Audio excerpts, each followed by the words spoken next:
Welcome back to Drew Reviews. Today, guys, I thought I would do more of a topic than a review, and I've been wanting to talk about the state of the Terminator franchise for a while, and how those movies have gone, and what I would do to fix the franchise. Because let's face it, it's in shambles. So we're going to get to it right now. Hit that music.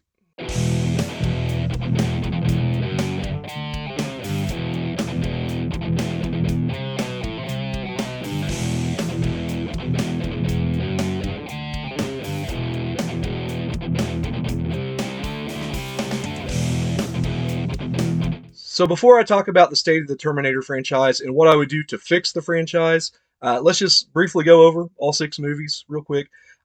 Terminator 1 and 2, I've reviewed on this channel. As you know, 1 is my favorite movie of all time. 1 is pretty close. I rated them both a 10. Complete classics, can't go wrong there.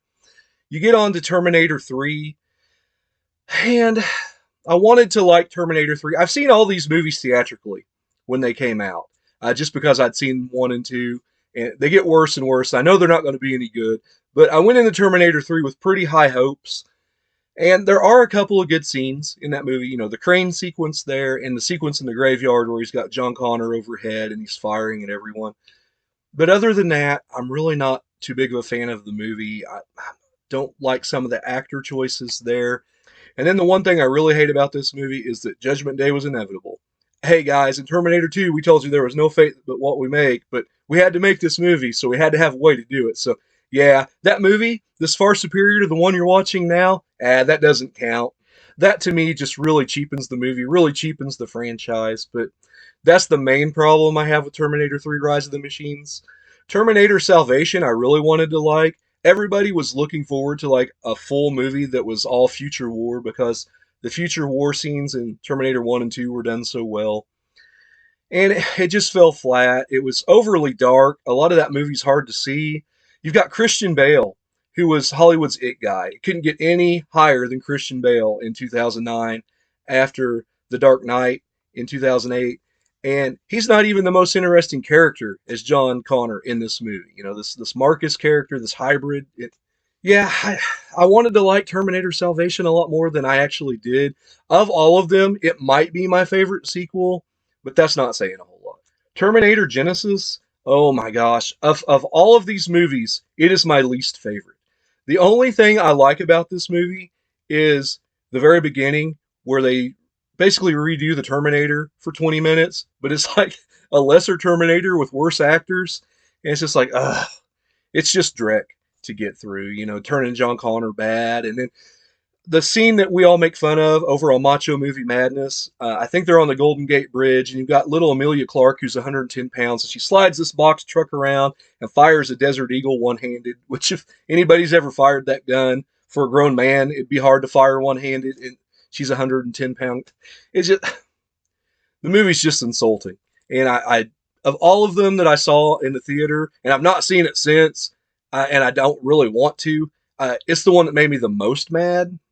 But the movie that comes close to making me that aggravated is Terminator Dark Fate, the last one. Oh my gosh, the term go woke, go broke, it definitely applies here. You know, I am not an anti-feminist. You know, Ellen Ripley and Sarah Connor are two of my favorite action stars. But here they really take that feminism and they ram it down your throat. The target is a girl. The hybrid Terminator that's sent to protect her is supposed to be female. You've got Sarah Connor coming back. And what really makes me mad is that you've got the Terminator hybrid that's the female, but you've also got Sarah Connor. So you lessen her impact in the movie by having this other character. And it just cheapens everything. You've got the Terminator, the T-800. His name's Carl. He does drapes. It's terrible. It's awful. And this movie, I think I actually might hate it worse than Terminator Genesis now that I'm talking about it. I think some of the action scenes were good, but just some of the agenda they were trying to push there. And I hate that. You've got all these special interest groups in Hollywood, and they got to get their agenda in there, so they'll put millions of dollars into something. And it just, man, it makes me mad. I go to these movies for escapism. If I want to see, you know, this or that, or this agenda pushed, or some Harvey Weinstein thing, I'll watch the news. I don't want to go watch what should be this fun chase movie with killer robots, to see this stuff. So, you can disagree with me and get mad with me if you want, but that is why Terminator Dark Fate, now that I think about it, is probably just a notch below Genesis for me. But as far as what I do to fix the franchise, you've really got two options here. One is to go the Terminator 2 route, which is not the route to go, because Terminator 2 is the be all end all action movie. That is how you do that genre correctly, and anything you would do to imitate that would just be imitating that. Case in point, Terminator 3 is basically a loose remake of Terminator 2, and it's a lesser movie than Terminator 2. Terminator Genesis, same thing. Terminator Dark Fate, same thing. The only one that tries to do something different is Salvation, which is the one that I want to like but just can't. And I do commend it for that. But you can't go the action route with a new Terminator movie because it's always going to be compared to Terminator 2. So you're setting yourself up to fail. So the question is, where do you go from there? If you can't make it this big action movie, where do you go? And to me, you have to take the Terminator back to its roots. What was Terminator 1? Terminator 1 I always call a cyberpunk Halloween. It is kind of a slasher movie, disguised as this killer robot action thing. And I think that's the way you would have to take it if you were to reboot the franchise and get it back on the right track. See, to me, I wouldn't reboot it. I would just be happy with one good movie there. But I think you would have to kind of go the horror route. You'd have to get new actors because everybody's old. That's another problem. You have to quit casting Arnold Schwarzenegger in these movies. I love Arnold. He's one of my favorite actors, even though he's not the best actor. He's just this physical presence. But you have to get a guy young enough where if you are going to have sequels, he can take this and do 3 or 4 movies.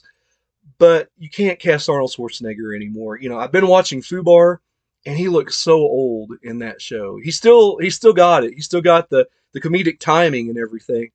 But you can't cast him as this physical presence anymore. I've seen John Cena made up in some artwork, and no. For one, he's too old, but he's John Cena. He's the Make-A-Wish guy. You can't do that. You have to get probably like an unknown action star. I would like to see the franchise go that route. Go scale it down. Why are you paying $200 million to make a movie when you can make this movie for 30 or 40 million and then recoup your revenue at the end of the box office run? But that is exactly what I would do. You have to go back to its roots, but kind of be its own thing at the same time. You have to get new actors. And the other thing, please don't bring any wokeness into this. Like I said, I go to these movies for escapism. I don't want that stuff. I can get on Facebook or YouTube or watch the news and get that there. I don't want to see it in my Terminator franchise. Don't want to see it really in any franchise. But if that's for you, hey, more power to you. As far as how I would rank the Terminator movies, I think I've got a tie now for the bottom. I think Dark Fate and Genesis both have to be at the bottom. I think then, as much as I like Salvation a little more than Rise of the Machines, I think I have to go Salvation next, then Rise of the Machines, T2 and T1. If I was to do a ranking of those movies, I can't see me reviewing the last two for sure. One of these days I will do the third because I do want to talk about how, just the comedy is just terrible in Rise of the Machines. And I do want to talk about how Salvation tries to do its own thing. So somewhere down the line, I'll do those reviews. But guys, I want to thank you for watching this review. Let me know if you agree with me in the comments. Let me know what you would do to fix the Terminator franchise, or even if it's worth fixing at this point. If you like what you see, be sure to like and subscribe. And as always, I've been Andrew, and I'll see you down the line.